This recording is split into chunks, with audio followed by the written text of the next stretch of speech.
በህብረት ስራ መደራጀት የሚያስገኘው ጥቅም ምንድነው ብለን ስናይ በሁለት መልክ እናየዋለን ማለት ነው። ይሄ ማለት አንደኛው ከተደራጀው ግለሰብ አንፃር ግለሰቦች በህብረት ስራ መደራጀታቸው ምንድነው የሚያስገኝላቸው ጥቅም? በግላቸው ቢሰሩስ፣ በአክሲዮን አደራጅተው ቢሰሩስ ይችላሉ። ይህ ሁሉ የሀገሪቱ ህግ የሚፈቅደው አሰራር ነው። ግን በህብረት ስራ መደራጀታቸው አንደኛ ሁልጊዜም እንደሚታወቀው በተለይ በማደግ ላይ ያሉ ሀገራት ብዙሃኑ አነስተኛ ገቢ ነው ያለው።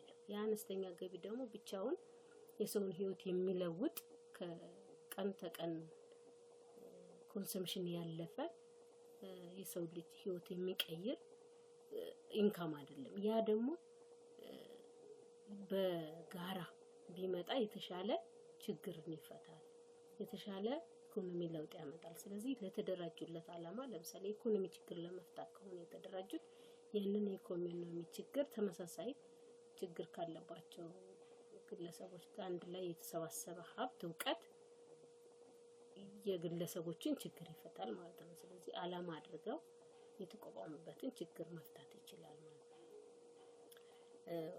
ሁለተኛው እንግዲህ የሚፈልጉት ነገር ይሄም ከኢኮኖሚ ችግር አንዱ ሆኖ የሚፈልጉትን የፍጆታ ዕቃ ወይም ደግሞ የሚፈልጉትን ነገር በተሻለ ዋጋ ማግኘት ይችላሉ። ያደራጇቸው እንግዲህ ግለሰቦች ተሰባስበው ሲደራጁ ተቋም ያደርጓቸዋል። እነዛ ተቋማት ደግሞ ሰራተኞችን ቀጥረው ወይም ደግሞ ባለአባላት በጋራ እንቅስቃሴ የሚፈለገውን ምርት የሚፈለገውን ዕቃ ማምጣት ስለሚችሉ በተሻለ ዋጋ ማግኘት ይችላሉ እነዛ ግለሰቦች ማለት ነው። ሌላኛው እንግዲህ ይሄ የህብረት ስራ ማህበራት የንግድ ተቋም ናቸው ብለናል። የንግድ ተቋም በመሆናቸው ይሰራሉ፣ ያተርፋሉ። ከሚያተርፉት ደግሞ እነዛ ያቋቋሟቸው ግለሰቦች የትርፍ ተካፋይ መሆን ይችላሉ ማለት ነው። እንግዲህ ይሄ ሌላኛው ጠቀሜታው ነው። ሌላው እንግዲህ ከመጀመሪያው ከዓላማው ጋር የሚያያዘው የመወዳደርና የመደራደር አቅማቸውን ያሳድግላቸዋል። እንግዲህ እንደኛ ሀገር እንኳን ሀብታሞችን አይተን ደግሞ ለዕለት ፍጆታቸው የሚቸገሩትን ግለሰቦች ስናይ የገቢ መጠናችን በጣም የተራራቀ ነው። ስለዚህ ይሄ ትናንሽ ንግድ ላይ ያለው ወይም ትንሽ ካፒታል ይዞ ንግድን ስራን የሚሰራው መሰሰር ንግድ ላይሆን ይችላል፣ ማምረት ሊሆን ይችላል፣ በገንዘብ ቆጥቦ የሆነ ነገር ለማድረግ ሊሆን ይችላል። ትናንሽ ገንዘብ ያለው ከትላልቅ ካፒታል ካለው ጋር መወዳደርም የመደራደርም የመደመጥም አቅሙ በጣም አነስተኛ ነው። ሲሰባሰብ ግን ሺዎች ሲሰባሰቡ ሚሊዮን ገንዘብ ይሰበስባሉ። ሚሊዮን ሀብት በሚሊዮን የሚተመን ሀብት ሲያሰባስቡ የመደመጥ የመደራደርም ትኩረት የማግኘትም አቅም ያሳድጋል ማለት ነው። ይሄ አንዱ በህብረት ስራ መደራጀት ትልቁ አነስተኛ ገቢ ላላቸው ግለሰቦች ትልቁ ጠቀሜታ ነው ማለት ነው። እንግዲህ ሌላኛው በመንግስት ወይም ደግሞ በአጋር ድርጅቶች ልዩ ትኩረትን ማግኘት ያስችላል።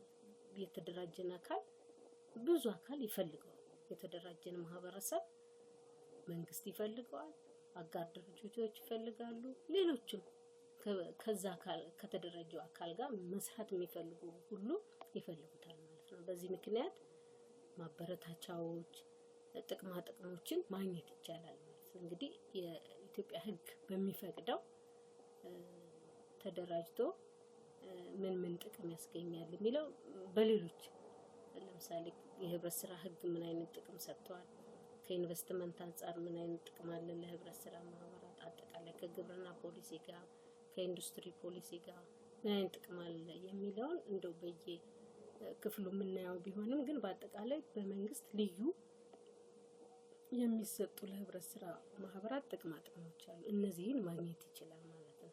መሬት በገጠር ከሆነ በምደባ፣ በከተማ ከሆነ በሊዝ ማግኘት የመስሪያ ቦታ፣ ከአመታዊ የኢንካም ታክስ ነፃ የመሆን ይሄ ማለት ለግለሰቦቹ ከተከፋፈለ 10% ይከፍላሉ። ነገር ግን አመታዊ ትርፍ አግኝተው ወደ ካፒታል ወደ ኢንቨስትመንት መቀየር ቢፈልጉ ከታክስ ፍሪ ናቸው። እና ሌሎች እነዚህን የመሳሰሉ ጥቅሞችን ያስገኛል ማለት ነው። ህብረት ስራ ማህበራት ጋራ ተደራጅቶ መስራት እንዲሁ ደግሞ ዳይሬክትሊ ህግ ላይ በመቀመጡ እንኳን ብዙ አጋር ድርጅቶች ብዙ ግለሰቦችን መርዳት ሲፈልጉ ብዙ ማህበረሰብ መድረስ ሲፈልጉ የተደራጀን አካል ስለሚፈልጉ በህብረት ስራ ማህበራት በኩል አርሶ አደር ሊሆን ይችላል፣ ለከተማ ነዋሪ ሊሆን ይችላል፣ መሰረተ ልማቶችን የተለያዩ ነገሮችን መስራት ሲፈልጉ ህብረት ስራ ጋራ መስራት ይፈልጋል። እነዚህን ጥቅሞች ያስገኛል ማለት ነው። እንግዲህ ሁለተኛው ከመንግስት አንፃር እንደው ያው ነጋዴም ይሁን ሌላውም አካል ይሁን ከመንግስት አንፃር ተመሳሳይ ነው። ግን ህብረት ስራ በአብዛኛው ቢደራጁና ብዙውን ኢኮኖሚ በህብረት ስራ ቢንቀሳቀስ መንግስትስ ምን ያገኛል የሚለው አሁንስ ምን አግኝቶ ነው ብዙ የመንግስት ድጋፍ ለህብረት ስራ ማህበራት የሚደረግ ስንል አንደኛ የተረጋጋ የገበያ ስርዓት ስለሚፈጥሩ ነው። ይሄ ማለት ምንድነው? ህብረት ስራ ማህበራት እንግዲህ በአብዛኛው ህግን መሰረት አድርገው ነው የሚሰሩት። የብዙሃን ድርጅት ስለሆነ ለማጭበርበር ወይም ደግሞ ለተለያዩ ህገወጥ ስራዎች የተጋለጡ አይደለም። ይሄ ማለት ትክክለኛ የግብይት ስርዓቱን ጠብቀው ስለሚሰሩ የተረጋጋ ገበያ እንዲኖር ያስችላሉ ማለት ነው።